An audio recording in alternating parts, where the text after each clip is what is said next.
At the end of the day, the Nazi Party leadership were politicians, and like politicians today, they often preached one rule for the masses and one rule for themselves. The Nazis were, officially at least, traditionalist and conservatively minded regarding women's rights and marriage. The Nazis believed that German women should be mothers and housewives foremost. They even handed out medals to mothers who produced large broods of children for the Führer's future armies. Germany lagged way behind its enemies in the mobilization and employment of women on war work or service in the armed forces. Marriage was championed by the state, and divorce was frowned upon. So it is perhaps no surprise to us that the leaders who shouted the loudest about marriage, family, and women's roles failed to uphold their own rules. Almost all of the Nazi leaders chased women, cheated on their wives, or engaged in illicit relationships, including producing illegitimate children. Hitler, of course, never married, but did, to use the parlance of the period, live in sin with his secret girlfriend for decades. Reichsführer SS Heinrich Himmler, who espoused strong opinions on marriage and family life, separated from his wife for his secretary and produced 2 illegitimate children. Martin Bormann, Hitler's private secretary and head of the Nazi Party chancellery throughout Germany, had 10 children with his wife, but still had the energy to have affairs with various actresses. The only one who seemed to remain faithful was Reichsmarschall Hermann Göring, Hitler's nominated successor and head of the Air Force, who only married again long after his first wife's death, and seemed to be devoted to his second wife, an actress, and their young daughter. But the worst offender was probably Hitler's propaganda minister, Joseph Goebbels. His affairs have a somewhat sinister and manipulative tinge to them, and it can be argued that Goebbels abused his position in order to fulfill his sexual desires. On the face of it, Goebbels was already punching well above his weight with his choice of wife, the attractive blonde divorcee Magda Goebbels, who was often referred to as the unofficial First Lady of the Third Reich due to her very close relationship with Hitler. She was a divorced single mother when she married Dr. Goebbels in 1931. She had become impressed with Goebbels's oratorical skills, his wit, and his charisma. Magda also had the social contacts and upper-class bearing that Goebbels desired to elevate his own status, and the couple would go on to have 6 children together. But Goebbels was serially unfaithful throughout his marriage. He was sex-mad, and had access to the most desirable women in Nazi Germany, famous actresses, because as propaganda minister he controlled the German film studios and the theatres. He could, quite literally, make or break a star, and woe betide any young actress who tried to resist the doctor's charms. Why Goebbels behaved in this manner has been explained by psychiatrists thus. He was short, standing only 1.65 meters or 5 foot 5 inches, which was well below the average for a male Caucasian of the period. He was disabled, having an inward-turning, deformed right foot that required him to wear a leg brace and caused him to visibly limp when walking. This disability had of course kept him out of the army in World War I, again setting him apart from almost all the other Nazi leaders, who had chests full of medals and often heroic or distinguished war records. He also possessed a sickly thin, rat-like countenance. The only things he had going for him were his mind, his charismatic oratory skills, his caustic wit, and his powerful position.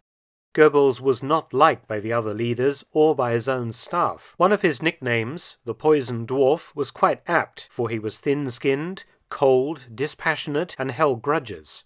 He misused Nazi Party funds to ensure his luxury lifestyle, but made himself absolutely indispensable to Hitler, who protected him, aided by his increasingly neglected wife. In other words, his inferiority complexes due to his looks and disability manifested themselves as an exaggerated masculinity that saw him constantly bragging to other men about his sexual conquests. At the heart of Goebbels's objectionable behavior was clearly a strong feeling that he didn't measure up, and he was about as far removed as it was possible to be from the Aryan Superman that his propaganda constantly espoused. He was a thoroughly nasty piece of work, a view held by many senior Nazis. Goebbels obtained his sexual conquest through two avenues. Firstly, young secretaries and administrative staff at the propaganda ministry, and secondly, from his position as overlord of the German film and theatre industries. Goebbels was extremely manipulative. His secretary recalled how he preyed on attractive young female members of his staff, pursuing them, bedding them, and then, if they attempted to break off the affair, threatening suicide. Many of them were virgins and little more than teenagers. However, his main diversion appears to have been actresses. One actress in particular held his attention for many years, a Czech actress called Lida Barova. They had first met in 1936 and commenced an affair in 1937.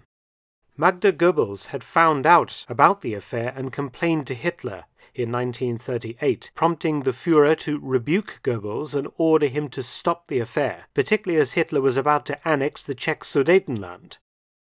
The affair had been illicit. However, Barova's live-in boyfriend had eventually found out about the affair and had famously slapped her across the face in public, causing something of a scandal.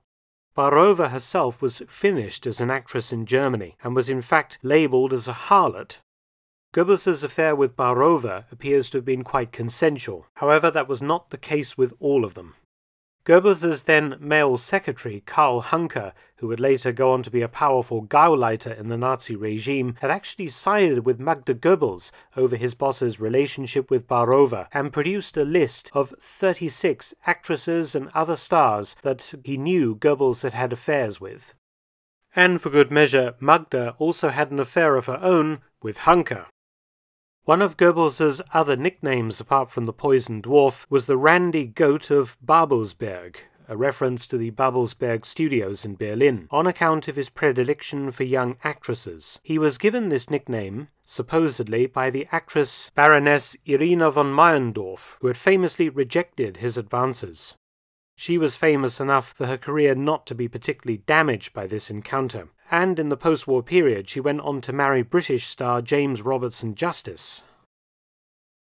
Others were less fortunate in their dealings with Goebbels. One up-and-coming actress who resisted Goebbels' casting couch was Anneliese Uhlig, whose new film was pulled from cinemas following her refusal to sleep with Goebbels. It destroyed her career.